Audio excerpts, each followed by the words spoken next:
The Nikon Z6III is a fantastic hybrid photo and video camera, and we're already seeing loads of people upgrading to it or even switching from a different camera brand as a result. However, one of Nikon's greatest strengths is also one of its bigger weaknesses, and that's that out of the box, it's not really set up for success. You've got to spend some time customizing it in order to unlock its full potential.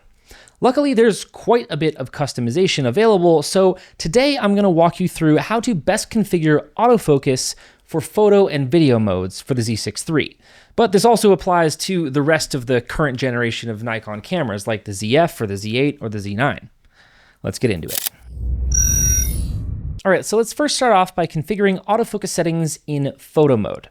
And if you're just interested in the video setup, I'll chapter mark that down below as well. First order of business is I personally prefer to use back button autofocus since it allows for a little bit more control and flexibility.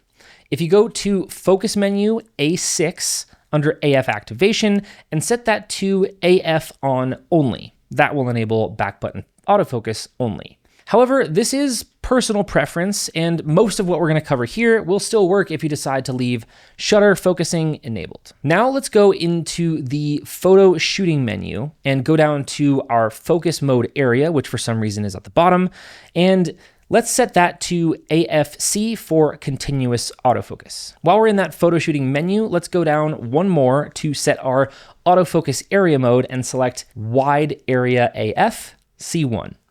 Press right, and this will allow you to customize how wide you want your main focus zone to be. Personally, I like to set mine to 9:7. What this is going to do is it's going to place some restrictions on where the camera is conducting its autofocus search rather than searching across the entire sensor, which allows for improved accuracy since the 3D tracking can kind of tend to do things like shift subjects if you have a subject behind your main subject, or other times it goes for like just the closest thing in the frame rather than the thing that you actually want to focus on. So having that little box there kind of controls things for us. Under subject detection, most of the time I have this set to auto, since it generally does a pretty good job of figuring out what you want to focus on. However, I also like to have the ability to quickly swap to different subjects if I know I'm going to be doing something like shooting automotive, or if there's a bird I'm going after or something. You could do this with a custom function button, but I don't find myself swapping around enough for that to make sense. So instead I have it set to my eye menu. So let's go to custom menu F1 and make sure that one of our selections is AF area mode / subject selection. Personally, I don't like that these are grouped together since you can accidentally change your autofocus area mode when really what you want to do is just change your subject. But that's what we got, so what are you going to do? All right, next up, we're going to customize 3 different custom buttons to 3 different autofocus modes. Okay, so go to Controls F2 and then over to AF on. We're going to set this to AF area mode plus AF on, and then press right and go to 3D tracking. What this will do is we'll set up 3D tracking, which is the fanciest of the new autofocus functions from Nikon, but it's still going to take into account that custom wide area that we just set up earlier. So now we kind of have a medium-sized box that we can move around to highlight our subject broadly, and then press AF on, and it'll track that subject using the 3D tracking from there. So we're kind of passing it off to the 3D tracking once we make a decision. Now let's set our display button. Similarly, we're going to go to AF area mode plus AF on, but this time when we press right, we're going to set that to auto area AF. This basically lets the camera do whatever it wants to find a subject. I find it works best when you're doing a super fast moving subject when you have clear, clean contrast for that as well. But again, for the more difficult scenes where I need a little bit more control, I just use AF on, which is, it's nice because they're right there next to each other. So you can very easily move your thumb over if you find that one is working better than the other. And hey, you know what else is another thing that you can easily do with your thumb? That's tapping the subscribe button. Or if you don't think I've earned that yet, you could just, hit like. That actually helps a lot more than you'd think, and it helps me to make more videos like this for all of you. Now, the final custom autofocus button we're gonna do is FN1, which is on the front of the camera here. For this one, we're going to again select AF area mode plus AF on, and for this one, we're gonna select single point AF.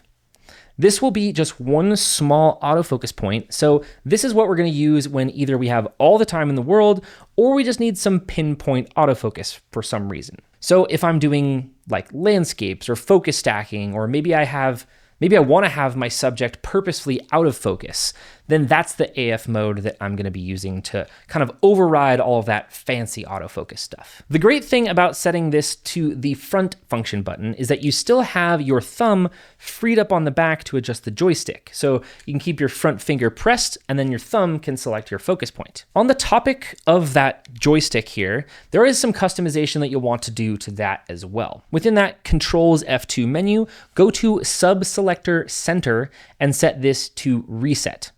What this does is it resets your autofocus point back in the center of the frame when you press that joystick center in. This way you can move both that wide area autofocus and the single point autofocus with the joystick, and then just do a quick little button press to reset it back to the center so you're, back to normal. Next, you might also want to adjust the speed of the joystick. So how fast does that box move around the screen? This can be done under Custom Menu Settings A13. I like to set mine to high, but if that feels a little bit too quick twitch for you, you can adjust that to normal or low. Okay, now that we have all of that stuff set up, I like to save this to a user profile, and we'll see why in just a second. So go down to the wrench, and then under Save User Settings, let's set this to U1. So now everything you've set up will always be stored under photo mode under U1.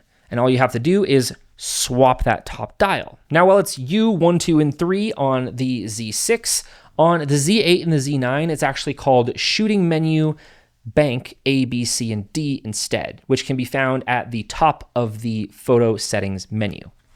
Now, if you're like me, sometimes you need to hand your camera to someone else. Maybe you want a shot of yourself at that epic landscape.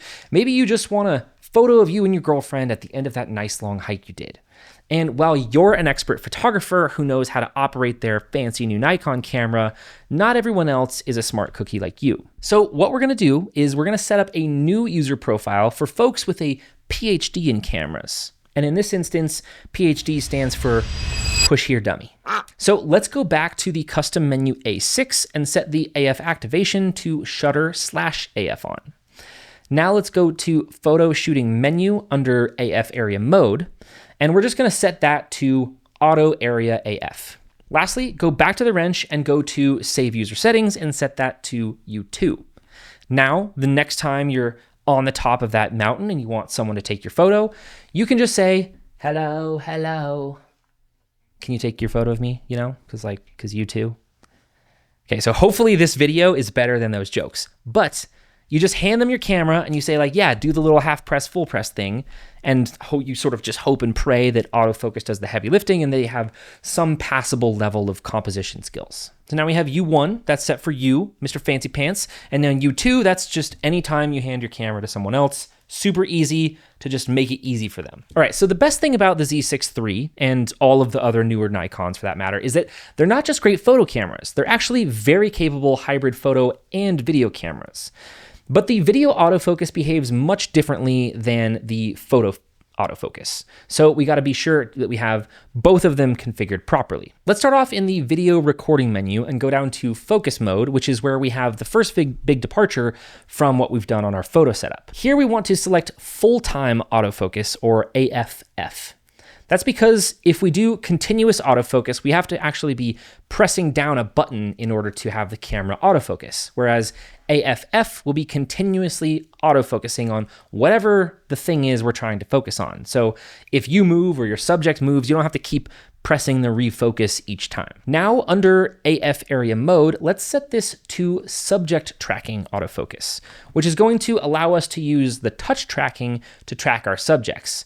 But we also will need some secondary settings here as well. So go into the setup menu and make sure that you have touch controls set to on. I think this is done by default, but just go check just to be sure. And then under custom menu G5, let's set autofocus speed to -2 and tracking sensitivity to 5.